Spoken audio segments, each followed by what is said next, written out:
What is up, YouTube? It's your boy, The Walk 71 for PlayStation 4, and I'm here with another wrestling review for you all, but this is not a WWE review this time. Something different. Now, earlier this year, I did New Japan's Wrestle Kingdom review for this year, and I did one last year, so I kept the tradition going.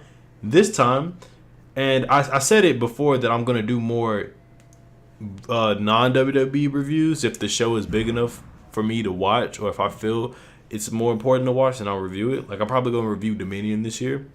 But this is the G1 Supercard show, a joint venture show from Ring of Honor and New Japan that sold out Madison Square Garden. And this show was good if you cut out Ring of Honor stuff. Now, this is my problem. My only issue with the show is that the strictly Ring of Honor matches were not that good, with the exception of the ladder match for the world title. But any match that had a New Japan person involved in it was great.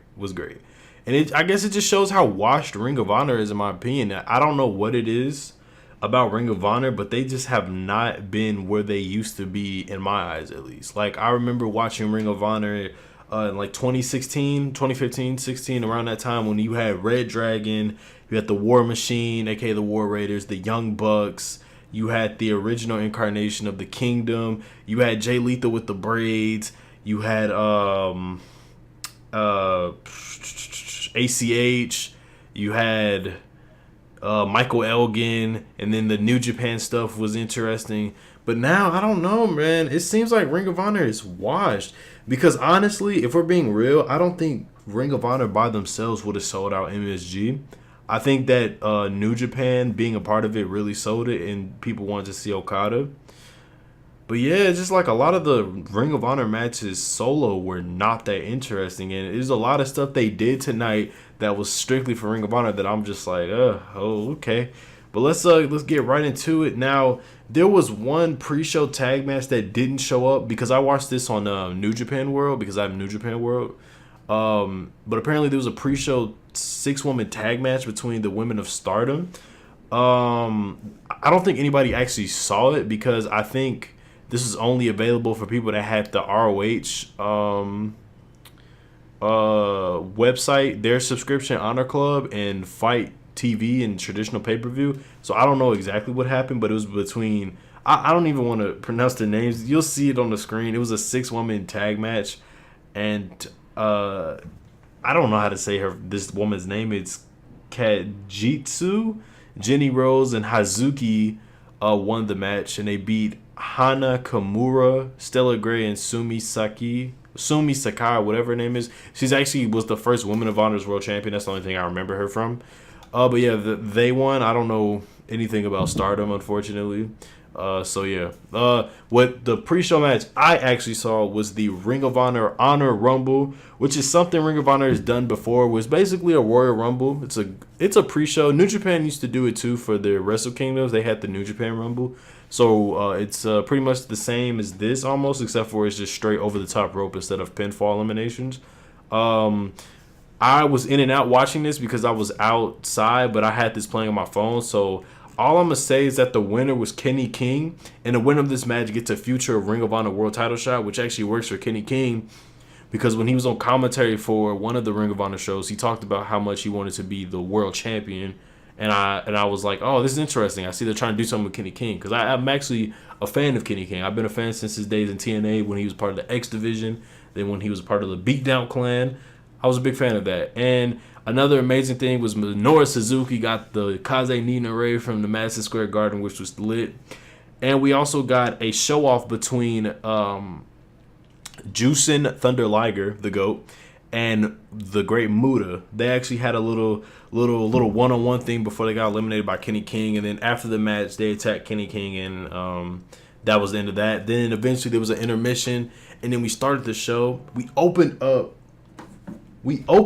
the show with a double title match as we had the never openweight champion Will Osprey, who beat Kota Ibushi at Wrestle Kingdom back in January, and the ROH World TV champion Jeff Cobb, who beat Punishment Martinez right before Martinez signed with NXT. And this was a title versus title match. Now, I didn't catch all of this match.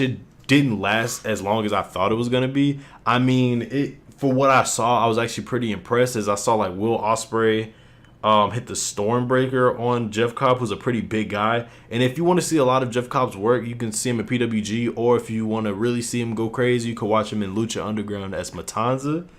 And then the ending of the match was Jeff Cobb hitting the Tour of the Islands from the second rope, and then he picked him up and hit another one for the pinfall. So now Jeff Cobb is still the world TV champion of Ring of Honor, and he is the new never openweight champion, which was a title he should have won at the New Japan show last summer when he was facing Hiroki Goto. So now I'm happy that he actually gets the never openweight championship, and I know that Jeff Cobb is gonna be able to compete in New Japan more now since he's the never openweight champion. So hopefully this leads to great things for Jeff Cobb. As for Will Ospreay, I don't know. I don't want to see him face I can't really mention it. I'll talk about it later because I want to get to when everything else happens. So the next match we ended up getting was Dalton Castle with the boys versus Ruse or Rush, whatever you call him. Ruse. I think it's Ruse. I want to put some respect on him.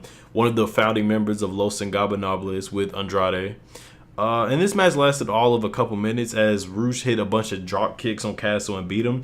I thought this match would have went long, but then I had to also remember that like Dalton Castle has been getting hurt a lot, and I don't know if he was able to go all the way or if this is just a setup, because after the match, Castle was annoyed by the boys, and he actually attacked them and hit the banger ring on one of them, and the crowd booed Castle. So it seems like he split from the boys. We're getting a heel Dalton Castle, and maybe this was set up for a feud with Ruse and Dalton Castle because Ruse did sign with Ring of Honor, so he's here to stay. So we'll see what plays out in the future for Ring of Honor. I don't know, because I'm not as big of a fan of Ring of Honor as I used to be, because it's just, I don't know, it's kind of trash. But we get to the next match for the ROH Women of Honor World Championship. I kind of no-sold this match. The ending of this match kind of pissed me off a little bit, and I'm going to get into it. But we had the champion Mayu Iwatani versus Kelly Klein, who she beat at ROH 17th anniversary. And this match, I pretty much no-sold it. I caught the end of it where Kelly Klein hit her finisher and won. Yeah, she won. She won the title again at MSG. I guess they wanted to give her moment. I don't know. I don't know. I wasn't paying attention. But after the match, Velvet Sky, Angelina Love, and yes, this is 2019, and they still show up to wrestling events because, you know, old TNA from like literally 10 years ago is back. They made their way to the ring, and then Mandy Leon, who was on commentary during this match, came up to, I guess, to back up Kelly Klein, but ends up attacking Kelly Klein, and she's with the Beautiful People. But I guess TNA owns the name Beautiful People, so now they're the Allure, and they decided to write the logo on Kelly Klein's face with lipstick, and then now they're part of a new group, the Allure. What? Who said this was okay? Who said this was okay to bring back the Beautiful People for Ring of Honor? Okay, whatever. That shit was stupid. So after that, we I guess commentary says Juice Robinson won't be in the match, thank God, against Bully Ray because of a backstage attack that I think I missed. And then right after that, Mega Ran performed a song during the show, and I was like, really? This is what you got, Ring of Honor, about going to Madison Square Garden? Before Bully Ray interrupts him, and he cuts a promo, and then Flip Gordon pulls up. I thought he was hurt, but now I guess not. Then it turned into Bully Ray versus Flip Gordon in a New York street fight before Shane Taylor and Silas Young headed out to attack it and make it a 3-on-1. And then, Jesus Christ, Juice Robinson and Mark Haskins shows up. Just in case you know, I'm not a Juice Robinson fan. All these other people on the internet and all these wrestling fans on the internet love Juice Robinson. I hate Juice Robinson with a passion. I didn't like him in NXT. Sure, he's had better matches in New Japan, but he's still the same annoying prick that I just can't get behind. Like, I watched his match against Chase Owens. It was cool. He's just, I don't know what it is about Juice Robinson. I can't get behind him. Pause. I don't know what it is. I can't I don't know. I don't know what it would take for me to become a Juice Robinson fan, but I can't even take him serious, and I don't know if I'm supposed to take him serious. And he's also the IWGP US champion, which he shouldn't be, but it is what it is. And then this ended up turning into a 6-man New York street fight. Nothing crazy. They beat each other up with kendo sticks. What happened? Was it Flip Gordon got put through a table before the ending, where basically they just hit a bunch of finishers on Bully Ray, and Flip Gordon hit a 450 splash, and he won. So after this is officially when Ring of Honor shit finished, and New Japan came in and killed it, because the first real New Japan match was the IWGP Junior Heavyweight Championship matches. We had the champion Taiji Ishimura, the Bone Soldier of the Bullet Club, versus Dragon Lee and Bandito, who both are signed to ROH. And this match was short, but the best couple of minutes you will see out of a match. Like, it was fast paced. There was always something going on. There was one part, oh my god, it was so much. I say the best part of the match was Bandito hitting a backflip fall away slam off the top rope, carrying both Taiji Ishimori and Dragon Lee for a near fall before before Dragon Lee got up after he kneed Taiji Ishimori in the face, hit his finisher for the pinfall, and he won the championship. Now, what's interesting about Dragon Lee winning the IWGP Junior Heavyweight Championship is that he is the one who broke Hiromu Takahashi's neck at the G1 New Japan show last year in what was it? Was it in California? Yeah, at the I'll just say California because I don't remember exactly where, but the show from the summer. He broke his neck and actually sent Takahashi off of pay-per-views and stuff for a minute because he broke his neck. And now that Dragon Lee is the IWGP Junior Champion, I wonder, is this gonna set up for Takahashi to get revenge and get his title back in the process? So that should be interesting to see where that happens. So the next match we got was another double championship matches. We had both the ROH World Tag Team titles and the IWGP Tag Team Champions in a winner-takes-all fatal four-way match. Originally was supposed to be the Briscoes versus Guerrillas of Destiny, and this was a match I was looking forward to. Then it turned into a fatal four-way because PCO and Brody King won the World Tag Team titles at ROH 17th anniversary.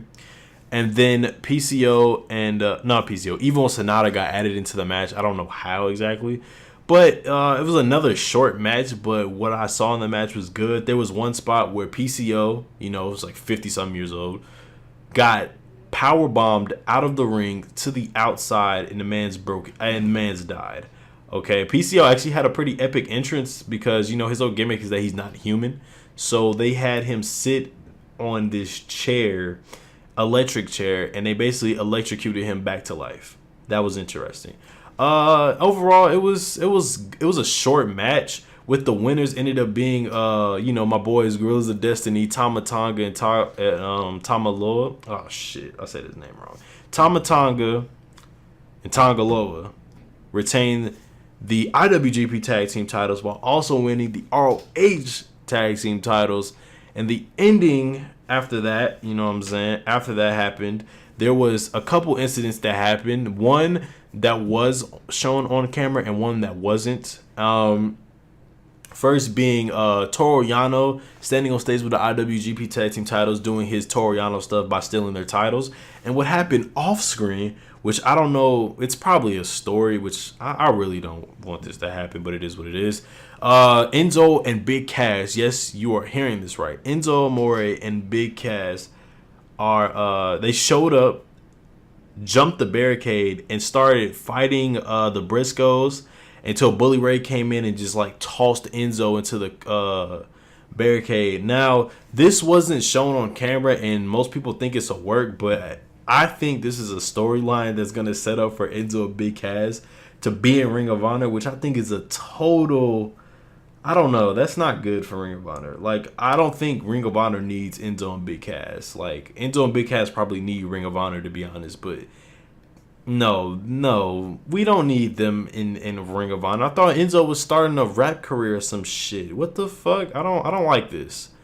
I mean, maybe Ring of Honor will make it interesting, which I highly doubt. So I guess we just have to see what Enzo and Big Cass do in Ring of Honor. That doesn't even sound right. Big Cass.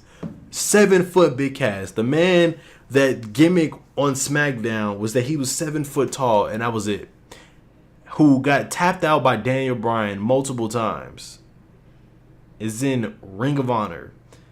The same company that made CM Punk a star, Seth Rollins, Daniel Bryan, Samoa Joe, Big Cass, and Enzo Amore is there too, who I thought quit wrestling to do a rap career.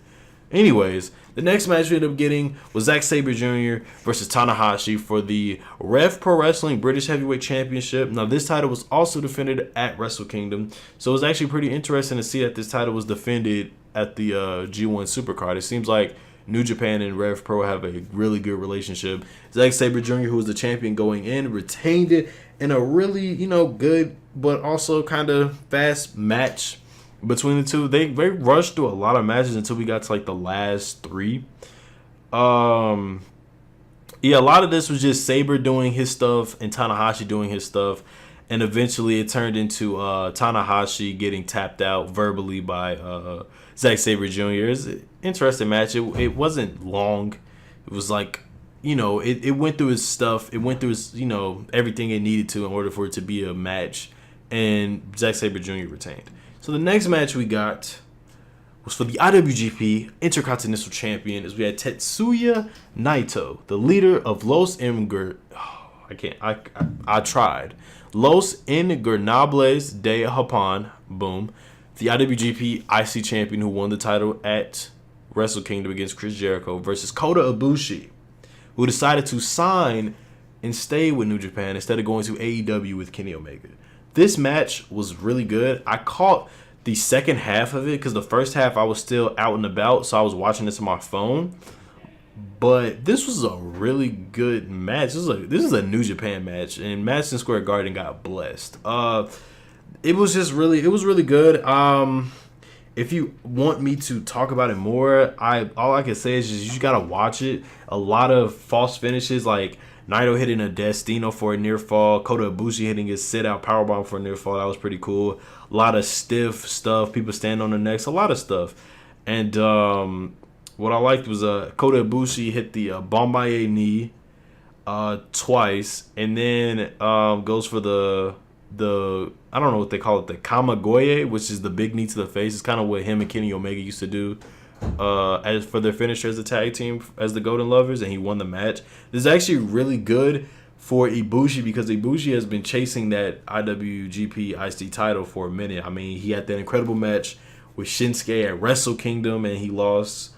He just had a lot of stuff, and I feel like giving him this IC title was a good move on New Japan's part. Now, as for Naito, I don't know. Maybe we'll see Naito face Okada at Dominion, but I just fucking damn. I was supposed to wait till later. Fuck it.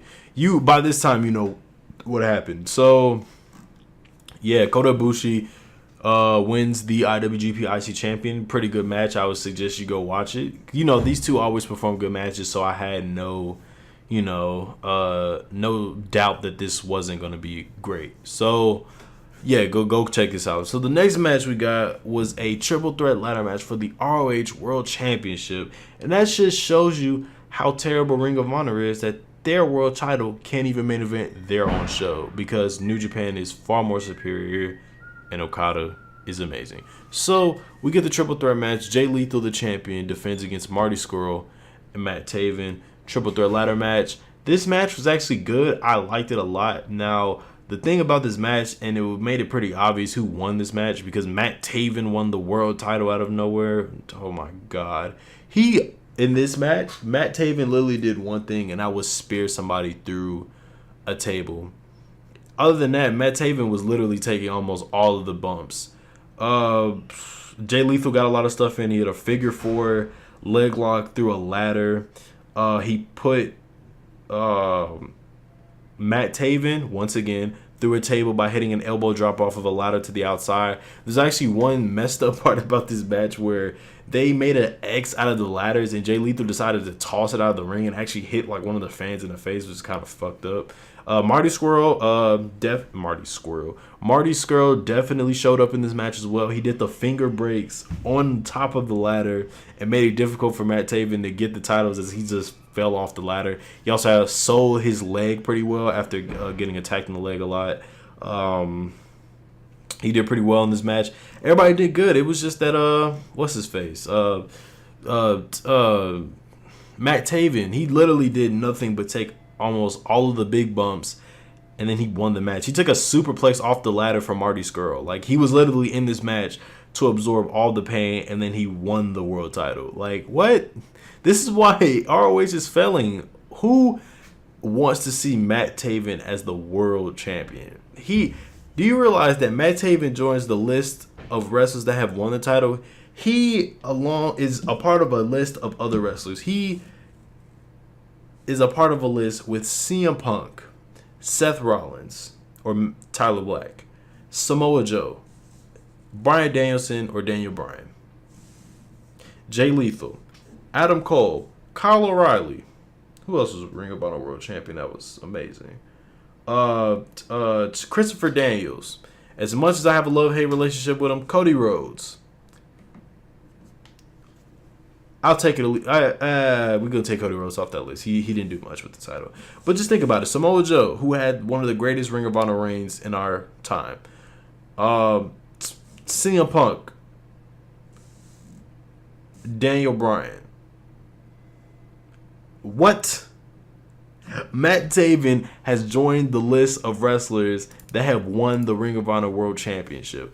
I'm not completely sold on Matt Taven. Like, the Kingdom stuff was cool, but you never took Matt Taven serious. And now they're trying to make him serious. Now, I know he had like that 60-minute time limit draw match with Jay Lethal, and I really didn't watch that match because I didn't watch that pay-per-view. I skipped ROH 17th anniversary. I wasn't really invested into it, I would say. Wasn't that invested into it.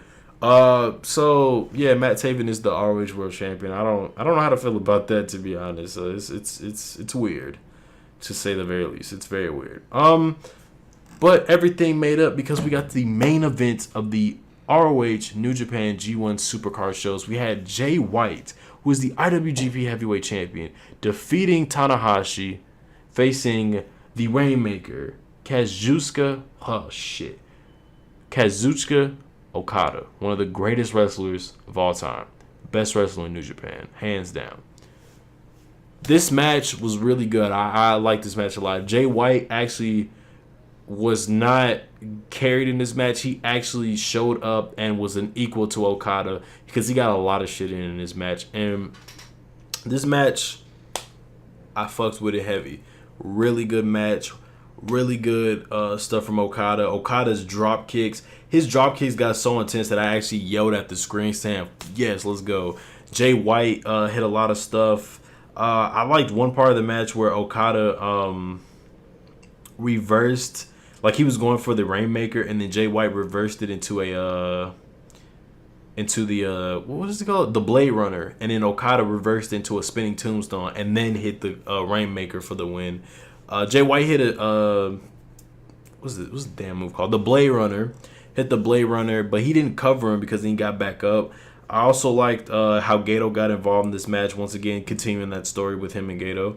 It was just a really good match. It got to a point where they start forearming each other. You know, that's usually when you could tell a good match in New Japan is happening, when they start having the forearm session. And then Okada hit that Rainmaker and pinned him for the 1, 2, 3, winning the IWGP title for the 5th time, making Okada, I don't know. Okada is just an amazing wrestler. I love Okada. Pause. He's just great. Like, I really like Okada. I don't know. This solidified Okada. I don't even know if it solidified him. He was already the greatest, like, wrestler in New Japan. I'll say the greatest wrestler in the world currently. He's above Kenny Omega because you got Kenny.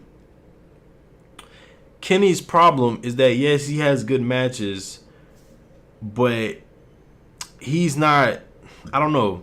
there's a big difference between him and Kenny Omega. And Kenny Omega has great matches. I'm not taking nothing away from him.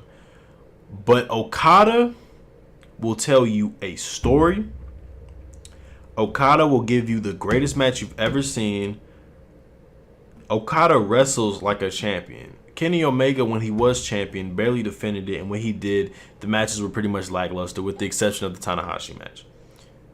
Okada, as IWGP champion, is going to be great. I don't know what they do going forward. I don't think they're going to have him face Jay White for a fourth time. Maybe they will. I don't know. I don't know if they're going to have him face Will Osprey at Dominion. Or are they going to have him face Naito for the title at Dominion? Or hell, maybe they'll get Chris Jericho to get involved. Maybe Chris Jericho will be welcomed back to New Japan with open arms, even though he signed to AEW. Maybe Chris Jericho will show up and face Okada for the title at Dominion. That'd be interesting. But overall, I like this show. This was a damn good show. If you cut off all the Ring of Honor shows, all the Ring of Honor stuff in this match, even though this was their show, you can get them the fuck up out of here. The Ring of Honor stuff was okay at best. But overall, this was a good show. I really enjoyed it, you know. I don't know what else how to sign off. Oh, let me mention this because I got a notification about it. When I read it, I was just like, what the fuck? So at the Hall of Fame, which is, I'm going to be watching that or certain stuff from the Hall of Fame while I'm editing this video.